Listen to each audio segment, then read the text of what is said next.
You're listening to the Teach Better Talk podcast featuring expert educators eager to share progressive tactics to reach more students.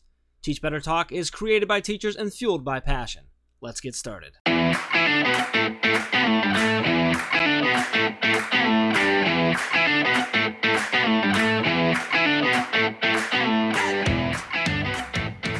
Hey everyone, welcome to episode 181 of Teach Better Talk. My name is Ray Hewart, and as always, I am with my mediocre co-host, Jeff. You've used that. That's mediocre because you've used that at least once before, if not twice. All right, here I was gonna say like my healthy friend because I want to talk about wellness, but I don't know how to describe you because you are very healthy, but it's like to an annoying degree where you always ask me about running, and I just knew this was going to come up without. I might run. I don't know if I'm annoyingly healthy, but Chad's kind of annoyingly healthy with his keto nonsense. Chad is very healthy. Yes. I ate a handful of M&Ms not too long ago, so like I got you, girl. Okay, but for real, because I know this isn't really what we're talking about today, but for real, if you look at the Teach Better team and what we looked like 2 or 3 years ago versus now, there has been massive health decisions made on our team. You guys are all about like being healthy, losing weight, being athletic. Like you boys are crazy. Chad basically shed an entire human being off of himself. Okay, but he did. If you listen, I know, he really did. Like legit. Yeah, he lost a lot of weight. Yeah, he did. I don't know much, but enough. Go look it up. I'm gearing up for. So let's see this. We're recording this on Monday. It's going to come out next Monday. So, right? Yeah. So I should have run my 26.2 before this comes out because I'm planning to run it this weekend. So hopefully by the time this actually releases, I'm still alive and feeling good at 26.2 miles on I'm going to do my marathon on my own. That I've owed. I've got to get it done. So this is what's happening. So I guess I guess we'll see how I do with that. That may or may not be healthy. No, you are going to be awesome. I know that I pick on you a lot, but I'm very excited for that. And I think that us continuing to emphasize being healthy on our team is a good thing. You guys were just obnoxious about it early on, and now it's more healthy. I know we joke about that, and I know we joke about you not running, whatever, but you have been doing, you walk every day with your dogs. You've been increasing how much you walk far. You're also doing a yoga challenge right now that apparently kicking my butt. Every guy that's tried to match you on doing it can't even get through like one thing. So I'm not even going to attempt it at this point. I think it's something that we try to push. And today we had a webinar today where you and Chad, it was about getting into the new normal, getting back to the new normal. We actually ended up having a stand of like 10, almost 15 minutes that was just them continue with follow-up questions about just taking care of yourself mentally and preparing yourself. And so we really did talk a lot about that. It's just an important topic that will never cease to be important. It's going to continue, and even more so right now than ever before. Well, and that's true. I'm hoping that in the space we're in, people really have almost gotten the gift of time to focus on themselves. I know that I've tried to take advantage of that a ton. And right before this episode, we actually went live on Twitter and asked our network, like in episode 181, what do you hope that Jeff and Ray discuss? And one of the submissions we got from Maria Lehey, I think. She is from Oak Lawn, Illinois. She wanted us to talk about teacher wellness and well-being. And when I brought that up to you, it was like, oh my gosh, that's the same thing that came up on our webinar today of how can we not only choose to be healthy, but put it into our routine and make it a priority still, even when we get busy again. And, I think there's a lot of people who can do 10-day challenges or whatever. Right now I'm doing a 21-day challenge. I think most people can say, oh, I can get through that. But how do you purposefully make sure it's a part of your routine, like in August or something? 75 days. Okay, that seemed really hard. I'm just saying. That's the point, though. 30 days is you'll form a habit. 75 days you'll change. You'll form an actual lifestyle. So I'm now so it used to be my favorite things in the world were fried chicken. Just any form, shape, whatever, fried chicken, fried fish, and French fries. I've not had any fried chicken, fried fish, or French fries, or any fried food for 175 days now because I made it to 75. I refused to take my daughter to Chick-fil-A until I hit 75 days because I didn't trust myself. Then French fries shouldn't count. we've gone over this. They count. They're They don't count. right. And so I got there and I ended up taking her because I love Chick-fil-A chicken and their waffle fries. Oh man. And I went, I didn't even like, I didn't like, I was like, I looked at them, and it was look good, but I didn't have like a craving. I didn't have to fight it because I had gone long enough. So if you push yourself long enough, it's just a mental like strength that you get. I haven't had that for, it's 174, 175 days now. Or soda, which I've cut soda out before, so that's not as big a deal. But the fried food like is massive for me because like it's so easy to stop and grab something fried, right? To grab So some fries. you have to do it for 75 days. Truly is what you believe. If you do it 75 days, you're less likely to break it because it's part of your lifestyle, not just a habit. Habits can be broken. Lifestyles are less likely to be broken. Chad's whole thing with his keto is that he talks about like how he's tried a lot of different things in the past and they work. And I said, yeah, because you were doing diets, you were doing challenges. I said, the biggest thing that I noticed with Chad, because I was traveling with him all the time, is that when he switched to keto, and the reason it doesn't work for a lot of people when it gets a bad rep is because people don't do it right. Chad made it his lifestyle, and therefore it completely transformed the way his body breaks down fat and all these things, and it's worked for him. And he's actually healthier because of it. And I think that's the problem is that's why diets don't work, because diets stop, or they're going to end, or they're not really the thing. They're just something you're trying so you can break them. But if it's the way you live your life, it changes.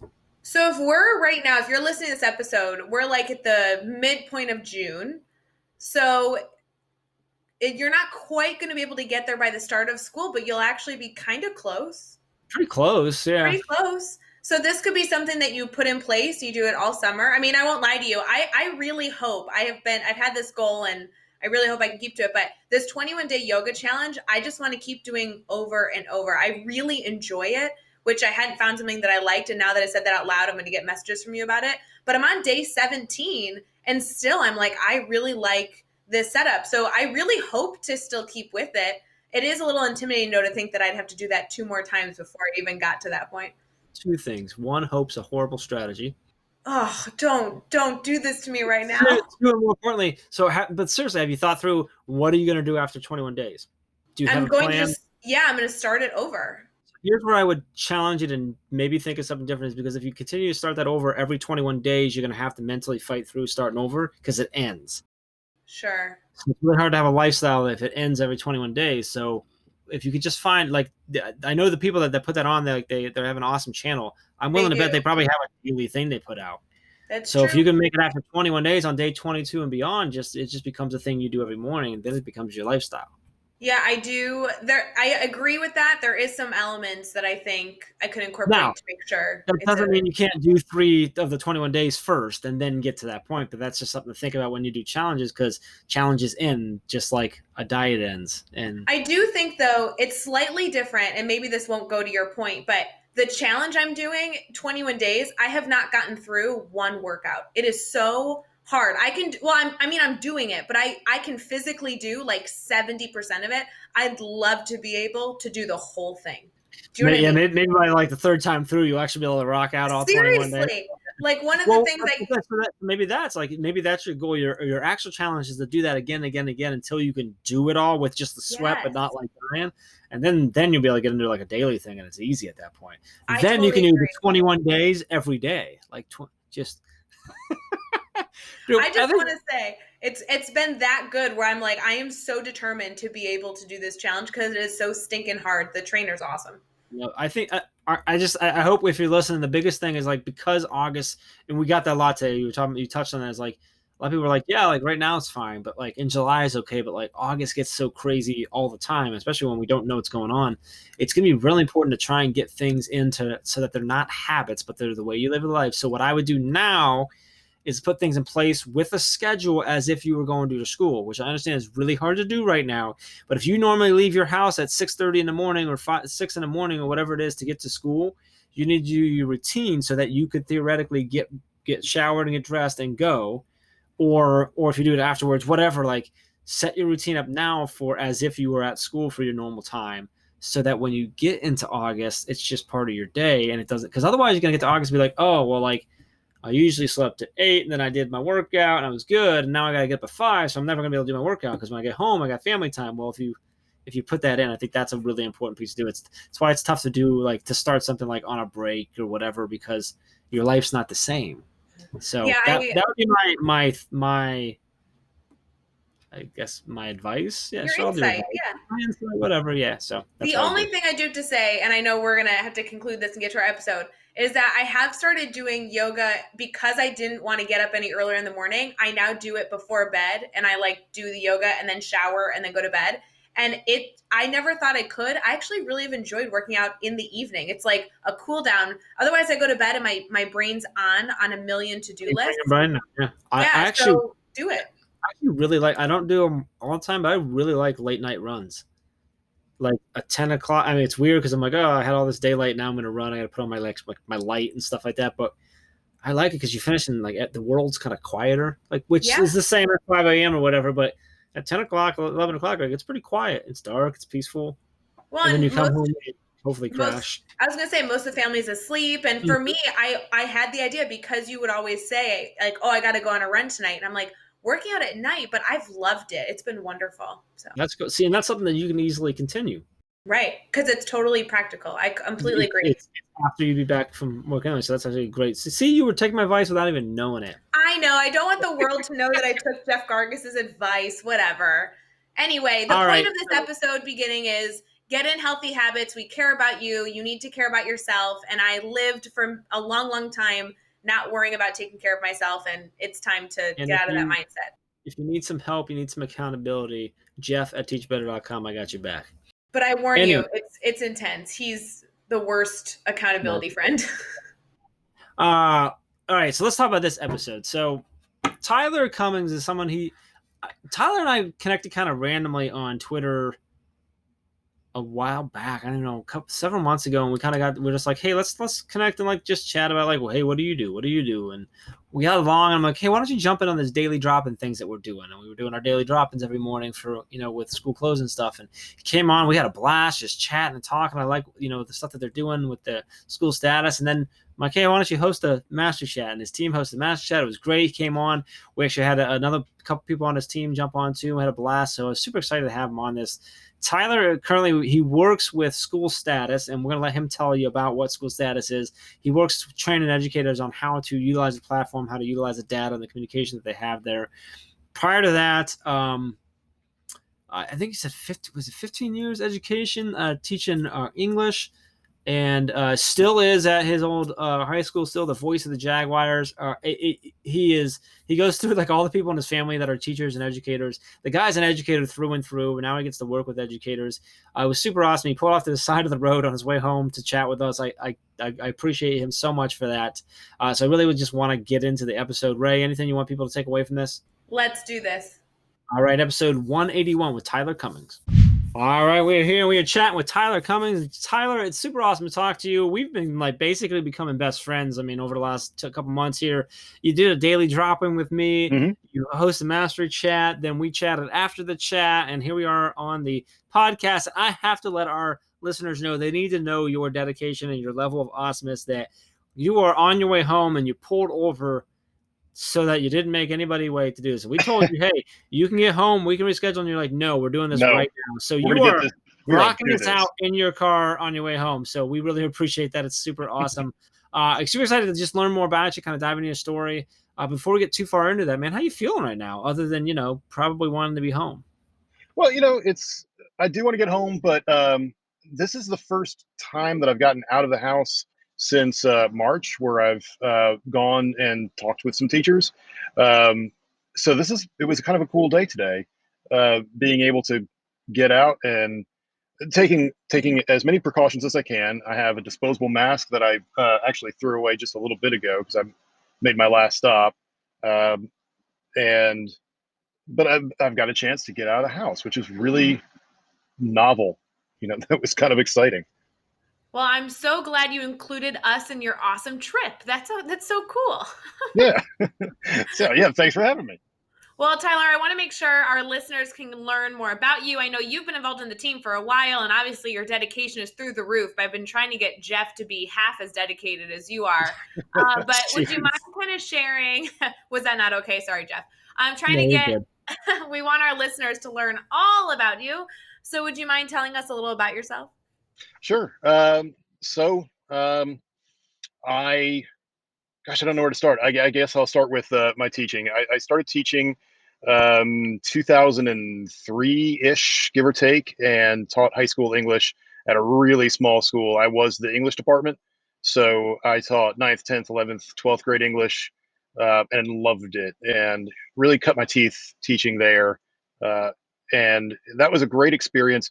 But it was a small private school and it was in the middle of nowhere. So, in order to move on with my career, to move up at all, I really needed to get into the public education sphere.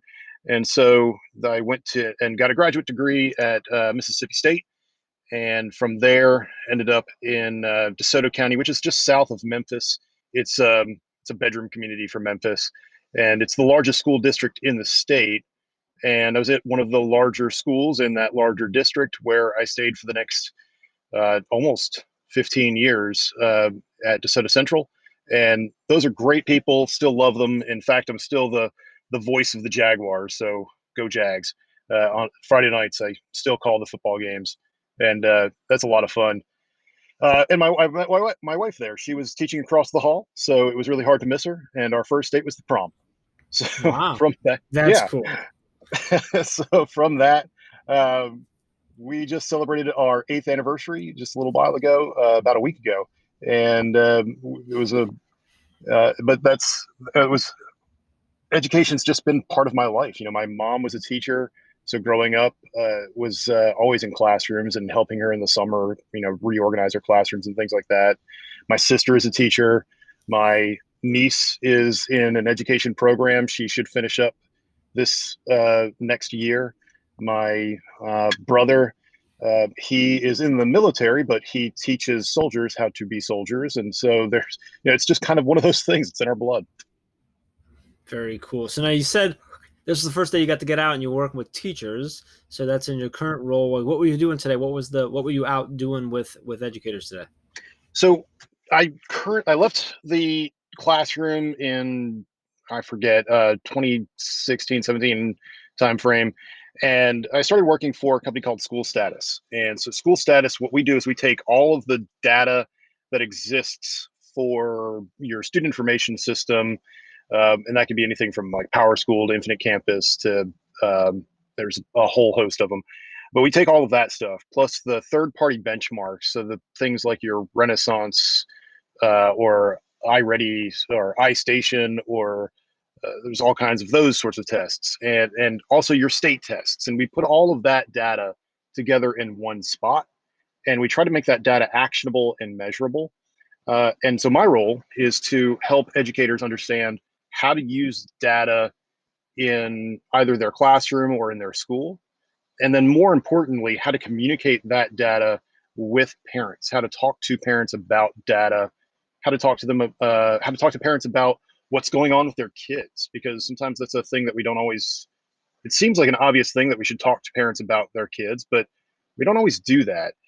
So that's my role, and I was working with some teachers today, um, some principals and a couple teachers and a couple counselors, and showing them how to utilize SchoolStatus, how to utilize data, and but most importantly, how to have those important conversations and open those lines of communication so that when something like COVID-19 comes, we already have an established method of communication that we can fall back to. And I love as I've gotten to know SchoolStatus and what you guys do. I love the fact that I mean, there's so much data that you put together. You make it accessible, easy to understand. But then I love the fact that like that in a lot of cases would be enough. But you guys have such a focus on yeah, that's great. But if we're not utilizing this data the right way, it's really not anything more numbers. So it's about this communication. How do we actually use the data that we're collecting, that we're putting together to communicate with parents? And you have these different means for that and stuff. So I love that focus of yours on that. So very cool Yeah. there. Yeah. You know, Um, there's a lot of companies that do data analytics and there's a mhm. lot of companies that do communication. we're pretty confident we're the only company that is out there that is utilizing data analytics to foster communication. And that's been just a tenet of who we are, and it's something that we really, really want to uh, focus on. Awesome. So I want to talk to you about this because pretty long career, but teaching, then transitioning out and becoming, and working with educators now with this with the group with SchoolStatus. A lot of movement in your career, a lot of changes, a lot of time, a lot of knowledge. So I'm interested to hear this story. So we like to share stories about failure or challenges that we come across. So can you take us with you there? Share a story with us about a time that you've had a failure or a challenge you've had to overcome. Share with us what happened. How did you overcome that? And then what did you take away from that? Yeah, so I've done a lot of different things in my life, and one of the things that was when I was in college, I was going to be a lawyer. That was what I was going to do. I was going to go to law school, and I was going to be a lawyer, and I was going to be successful, and I was going to be rich, and I was going to have tons of money. And being a lawyer meant that I was going to have money. That was kind of, you see lawyers on TV and they're rich, and so that was kind of my thought process, at least in college. So I did the LSAT and actually did pretty decently on it. I'm a good test taker, I guess. And then I went to law school, and in law school, um, I found out really quickly I don't like the law. I didn't like being a lawyer. I didn't like lawyers. And so if there's any lawyers listening, I'm sorry. But if there are any lawyers listening, then they probably also know what I'm talking about. Lawyers are a strange and interesting breed of people that I didn't match well with them. So it was one of those things where after that first year of law school, I was actually sitting on the front porch of my parents' house with my dad, and he was asking me if I was, enjoying it, and I was telling him, yeah, it's really interesting. And he said, yeah, but are you enjoying it? I was like, yeah, yeah, it's great. It's really interesting. He said, yeah, but you don't seem to be having fun. You don't seem to like you're never say anything like this is you like this. And yeah, he kind of turned me around a little bit and said, "Look, it's okay to not do this. You don't have to do this. What would you do if you weren't worried about anything else? If you just stop all of this, what would you do?" And I said, I always thought it'd be cool to be a teacher. He said, "Then why aren't you doing that?" And so I really switched focus there and then, and that's where I moved from law school into education. And the thing is about education, you don't do it for the money, of course, but I have found that the more fun I have with it and the more time that I devote to this profession, the more it gives back to me in ways that are, I wouldn't say better than money, but I will say that are in some ways equal to. I've gotten more time from this profession that I wouldn't have otherwise. I've gotten more friends from this profession that I wouldn't have otherwise. I've gotten more opportunities. And one of the coolest opportunities, at least in grad school, I got to be weightless and go and fly on the Vomit Comet. That was just very soon after all of this. I got to go in down to New Orleans and take a flight with Northrop Grumman on their Vomit Comet, and that was a really really cool opportunity that I wouldn't have otherwise. So sometimes it's okay, and I realize this now, and I didn't, at least when I was 20. I didn't know that it's okay to try something and not like it and not have to follow through with it. It's okay to say, this isn't right. I'm going to do something different. It's about following. I love that he turns around and was like, "Hey, like, what would you do? Like, what are you actually passionate about? If you're not loving this, like, money is great and everything, but if you're hating every bit of it, like, Hmm.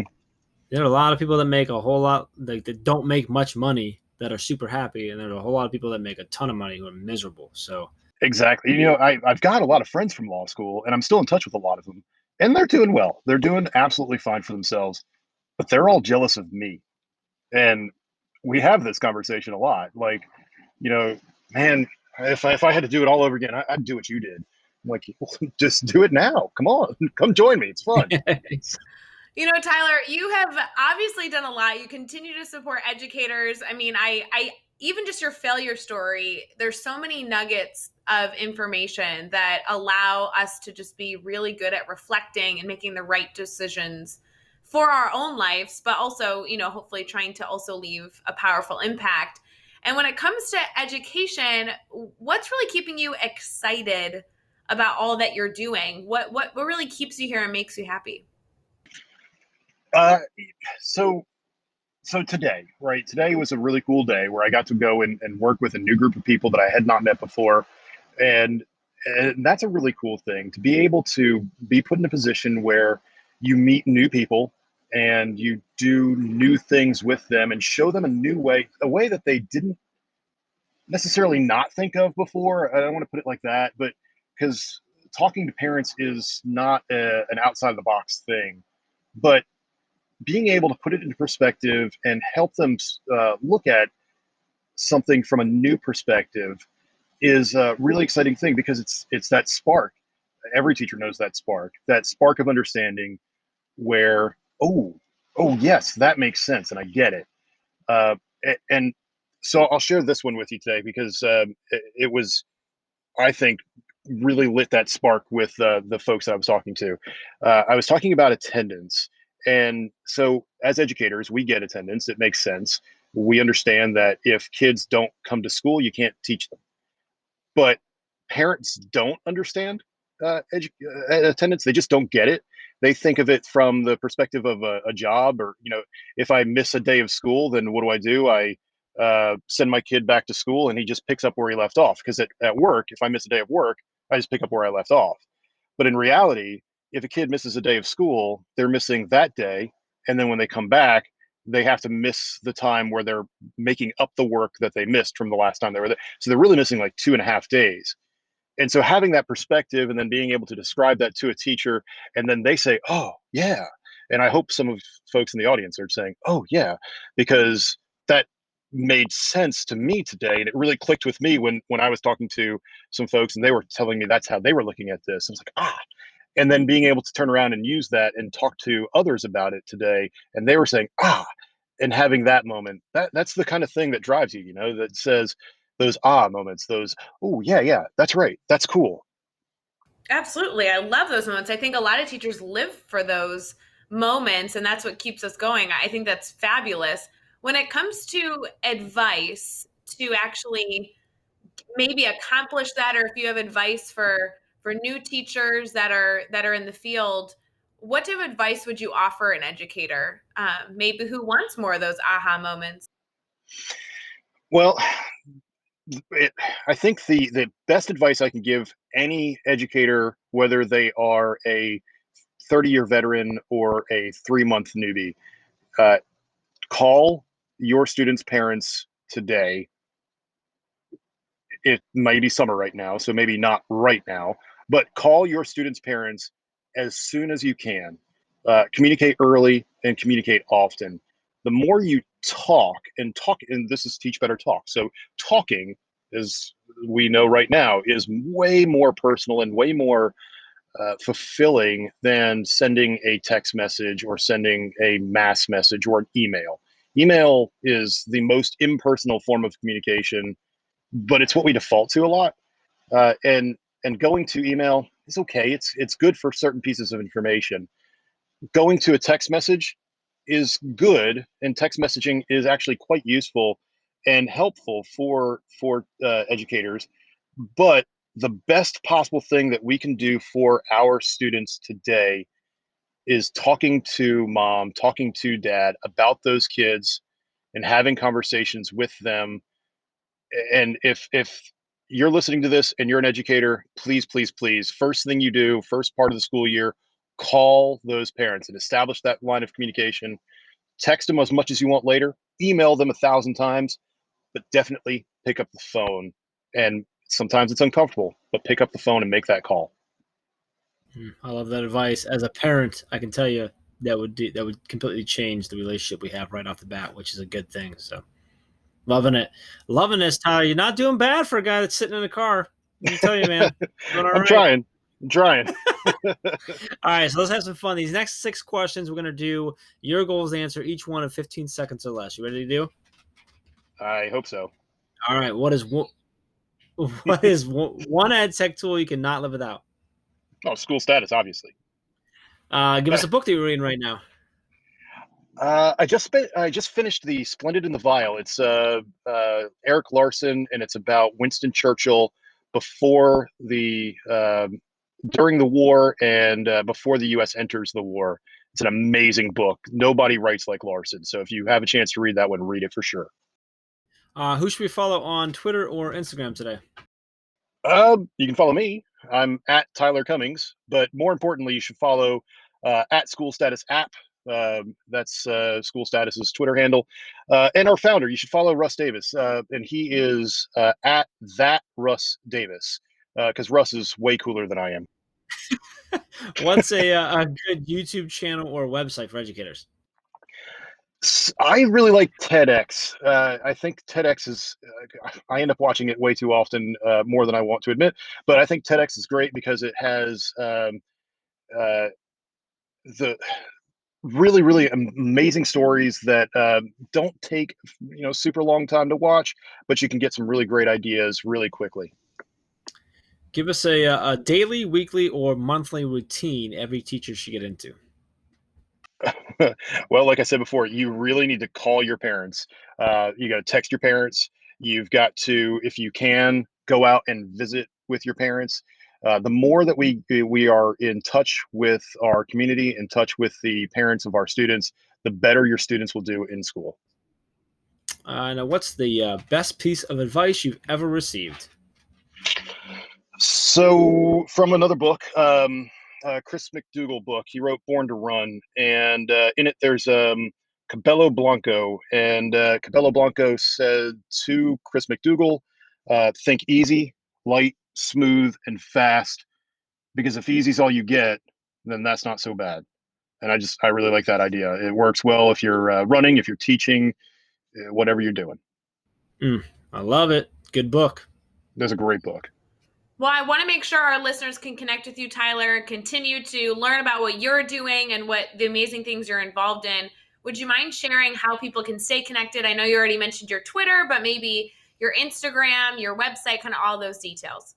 Sure. Yeah. So Twitter is at Tyler Cummings. Feel free to follow me there. I'm on Instagram as well.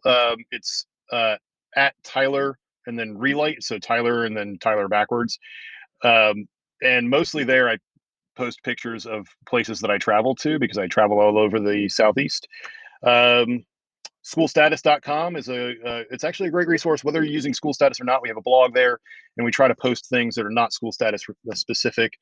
I don't have Facebook, except I joined Facebook because you guys are on Facebook. So I joined so that I could kind of pay attention to that, but I don't really understand Facebook, so I'm still learning there. But that's about it for me. I'm okay with that being the reason you're on Facebook. Like, that's perfectly good. It's a good way to do it. So, Yeah. you can find all the links and all the resources and everything we mentioned in this episode over at teachbetter.com, as well as the links to connect with Tyler, keep the conversation going. So make sure you head over and check out the show notes over at teachbetter.com for all of that. Be sure to hit subscribe so you don't miss any upcoming episodes. And if you can give us a rating and a review, we'd really, really appreciate that as well. Let's keep taking this one step further. Think of just 3 of your colleagues who need to hear these amazing stories and connect with these amazing educators and share this podcast with them. Tyler, this was great, man. Super excited to have you on. Just so glad that we've connected and kind of just keep finding ways to do like either videos or audio, whatever we can together, man. I really appreciate you a lot. Appreciate you taking the time. Thank you. Yeah, thank you. The more, the better. Until next time, let's get out there. Let's teach better.